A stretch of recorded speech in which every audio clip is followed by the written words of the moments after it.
Hello NYWCites, and gather around for a trip down Nostalgia Avenue as I have a DVD review of NYWC Rampage, which took place back on May 20th, 2006. Of course, at this time, with the exception of Psycho Circus, every monthly show was titled Rampage.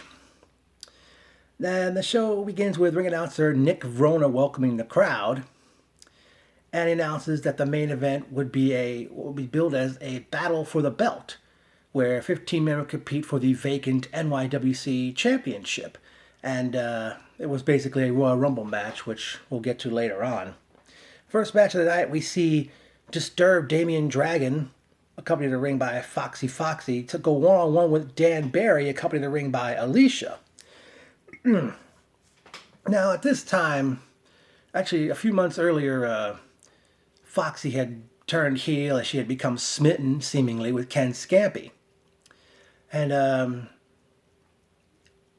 Scampy at the time had turned on Dan Barry earlier that year, and then a month after that, Foxy had attacked Dan Barry, which I mentioned in a previous DVD review. And just as the match is getting underway, Tara Charisma comes out and seemingly being supportive of Damien through this predicament. The match was on, and I thought it was a pretty good opening matchup. Most of the fans in the crowd were making derogatory remarks. I think somebody made remarks about Tara to put some clothes on, and I forgot what else had happened. Well, during this matchup, they went out to the floor, and I noticed on camera Robert Franklin. And I don't know if that was Crazy Larry right next to him. Larry, of course, was a regular back then at NYWC events. And right behind him, I noticed Steven Scogan and Amy Morales. Eventually, turning point in this matchup as Alicia and Foxy start arguing while the referee distracted. Ken Scampy tries to hit the ring and tries to attack Barry, but flips him over the ring, and Scampy lands on Damien.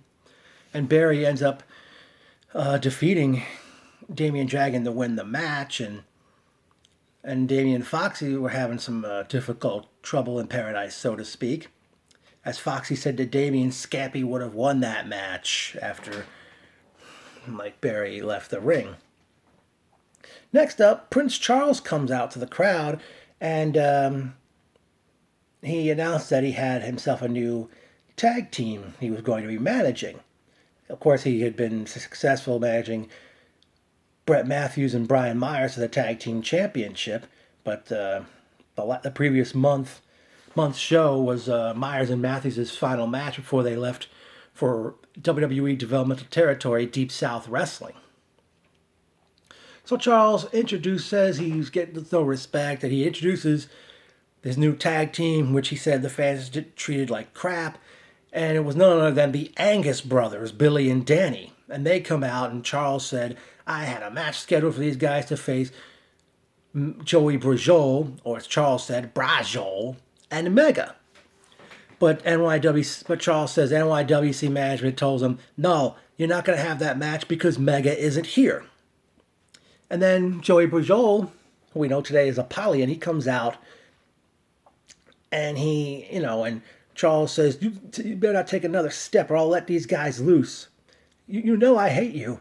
And then all of a sudden, Brajol gets in the ring, and a handicap match of the Angus brothers gets underway. And there were points where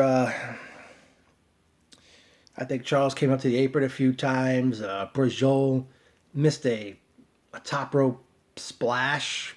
The Angus brothers hit a double team move, and with a double handful of tights, the Angus brothers got the victory over Joey Brajol in this handicap match. Next up, in a very scientific matchup, we saw Josh Daniels go one-on-one with Jerry Lynn. Jerry at the time was like a semi-regular with NYWC.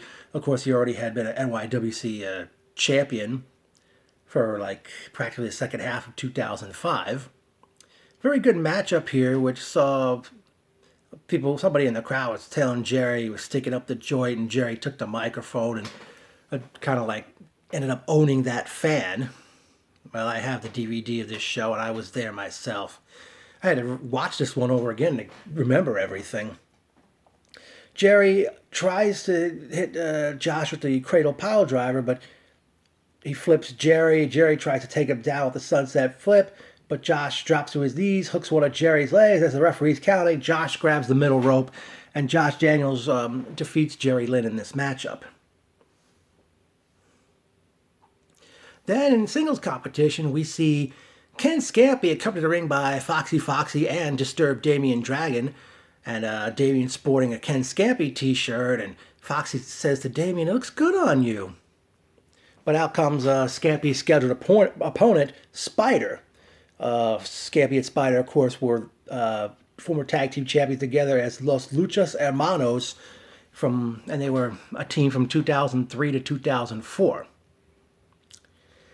The match was kind of like, like the story was, I think Damien was like, wanting Scampi to get his comeuppance, and at one point, Damien came up on the apron. The Spider, I think, nailed him with a drop kick off the apron. Scampi eventually hits Spider with like a fisherman buster, but instead of like doing a fisherman buster, he like scooped him up and dropped him face first, enabling Scampi to get the win. After the match, Dan Barry eventually comes out. He's chasing Scampi. Scampi grabs Foxy, and eventually Scampi throws Foxy down, and Damien was like shocked at Scampi's actions at that point. At that point, also Tara Charisma comes out again. Forgot to mention this earlier when after Damien's loss to Barry earlier in the show, Foxy walked away left the ring without Damien, but Tara Charisma helps Damien out of the ring.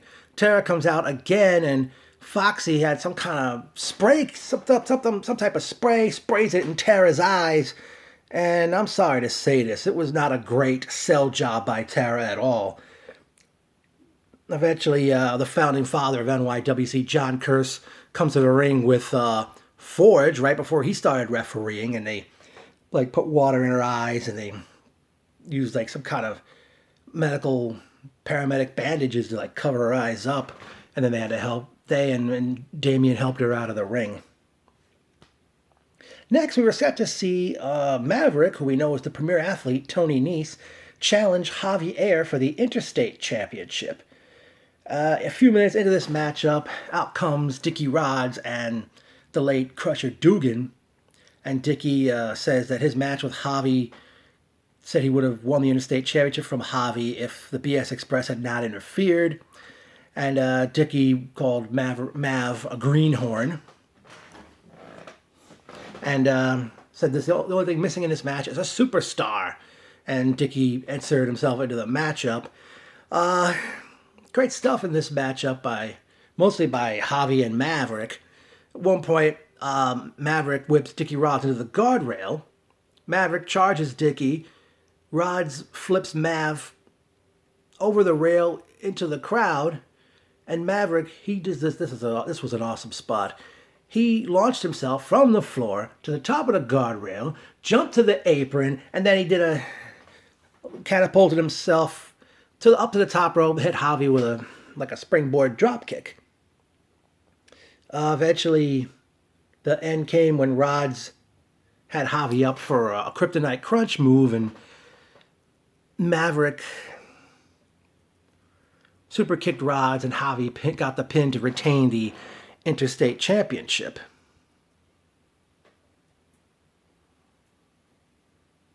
Wait, okay, hold on.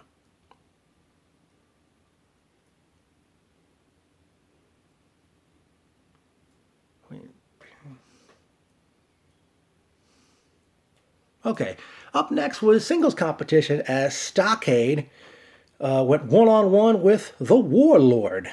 Warlord entered the ring to Disturb's Down with the Sickness.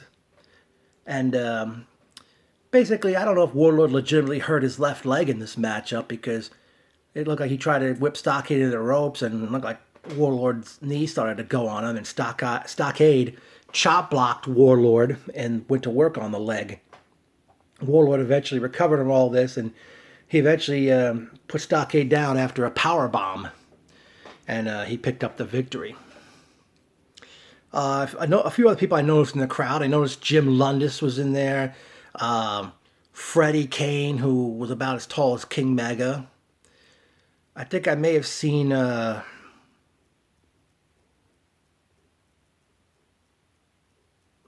someone else. I can't remember his name right now in the crowd. But at that point in time, while I was there, the show had gone to intermission. And I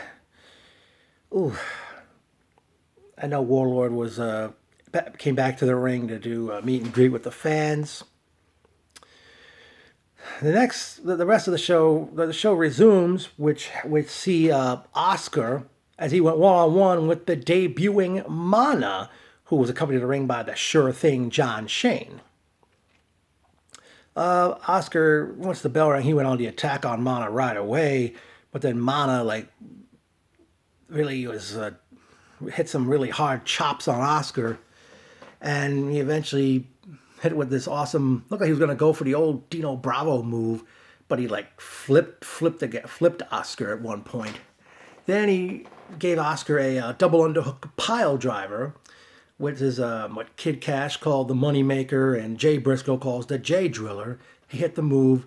Then he dragged Oscar over to the corner, did the move off the second rope, hit the move a third time, and no pun intended when I say Mana made short work of Oscar and got the victory. John Shane takes the microphone and he asks, "Oh, everybody's wondering where I've been."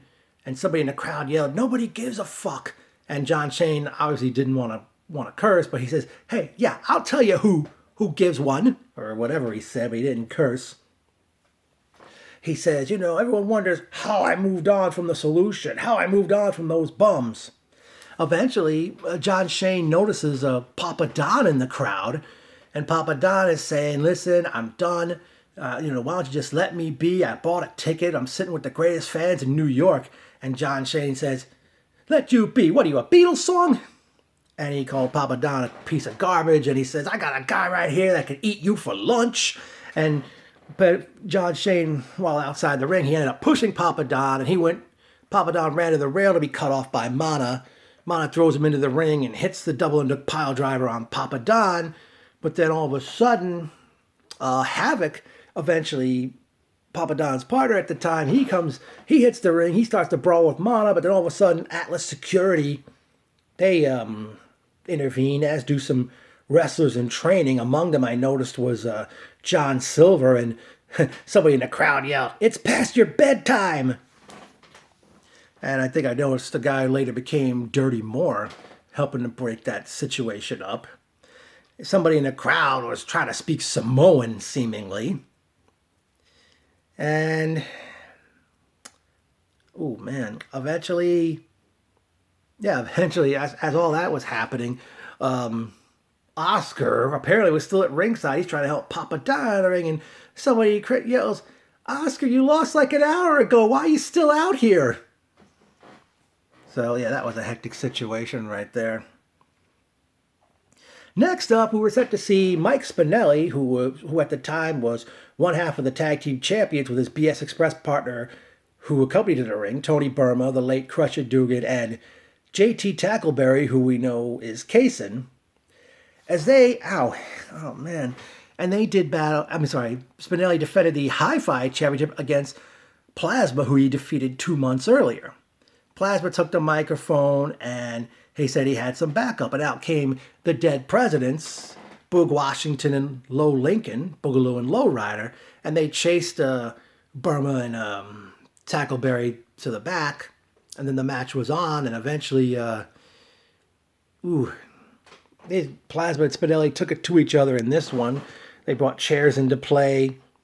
And there was like a door that I think the presidences brought to the ring with them when they came out to help back up Plasma. And that was set up on like 2 chairs. Plasma, I forgot what move he hit, but Dugan interrupted the count, and Ref Andre, who iron refed this very show, he didn't even call for a disqualification, and for interrupting the count, Plasma made Dugan eat a clothesline. They had like 4 chairs. As I said, there was like the door was set, that wooden door was set up on 2 chairs, and then there was like 4 chairs. 4 chairs set up. 4 chairs like kind of close to each other set up, and they're standing on it. And Plasma's trying to do the dude buster, but because the chairs were giving way, they on 2 occasions it didn't work out, so they kind of improvised with Plasma going up the second rope, using the second rope, gut wrench powerbomb onto Spinelli through that wooden door, and Plasma once again had won back the Hi-Fi Championship. Next up was a women's match, which saw the definition of technician, Cindy Rogers, accompanied to the ring by the sure thing John Shane, as she went up against then TNA star Tracy Brooks. Now, at this very time, NYWC had some kind of a deal with the NWA cyberspace promotion down in New Jersey. My understanding is like each promotion on every respective promotion show, like NYWC would have a match on a cyberspace show, and cyberspace would have a match on an NYWC show. I don't know how long the deal lasted or if the deal was broken off, because, a few months after this very show I'm mentioning you, their promoter, the late Billy Firehawk, had passed away, and I think somebody had bought out the company from him before he died. And the company ended up relaunching within the next year as NWA Shockwave. It only did like maybe a few shows. But the point is, I like this matchup, and with these 2 ladies. Cindy Rogers, I don't think wrestles anymore. Tracy Brooks ended up pinning Cindy Rogers in this matchup. And then it was time for the main event, which was the Battle for the Belt, a 15-man Royal Rumble match to crown a new NYWC champion. Previous champion was Mason Rage, had vacated the championship due to the fact that a few months earlier he had signed a WWE developmental deal, and he had moved to Louisville, Kentucky to be a part of Ohio Valley Wrestling. Well, the first 2 men in the ring were the BS Express, Tony Berman and Mike Spinelli. They didn't even go at it before number 3 hit the ring, and it was none other than one of the dead presidents. But basically, to sum it all up, as I said, Burma, Spinelli, the dead presidents, Dickie Rods, Jerry Lynn, Josh Daniels, Damien Dragon, Dan Barry, Ken Scampi, Joey Brajol, Maverick, Javier,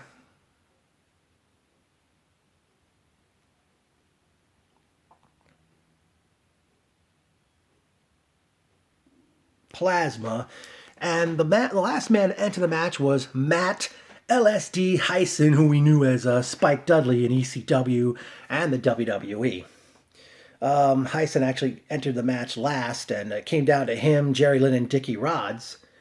At one point, Hyson tried to hit the acid drop / Dudley dog onto Rods, but instead Rods tried to push him off, and Hyson ended up hurricanranaing or Frankensteinering Jerry Lynn over the top rope, and then Dickie charged Hyson, but Hyson ended up sidestepping him, threw him over the top rope, and Hyson won the match to win the NYWC Championship. Jerry Lynn comes back in the ring and shook hands with him, but then he nails him with a clothesline, hits Hyson with the cradle pile driver, brings the championship belt into the ring, DDTs Hyson on the belt. Jerry brought a chair in from the crowd, and he took the microphone. He said to Hyson, "You know what? You sold your soul to the devil. I'm not talking about Vince. I'm talking about Paul Lee." And Jerry just did a number on Hyson with the chair, to the point where Jerry says, "I'm warning you, stay down." And Hyson kept trying to get up Jerry and hit him with a chair time and time again. And that's pretty much how that show ended. Seemed like a lot of stuff had gone down on this very event. A lot of stuff happened, and You know, kind of miss those days of NYWC. Of course, a lot has changed because so many on this very show I just reviewed are either not wrestling anymore or they're not part of NYWC anymore. Even a lot of fans are not there anymore due to life getting in everybody's way. So I hope everybody enjoyed this review of NYWC Rampage, which took place on May 20th, 2006. And I hope they'll have some more NYWC reviews of shows of the past. So hope to do that again. And NYWC rules.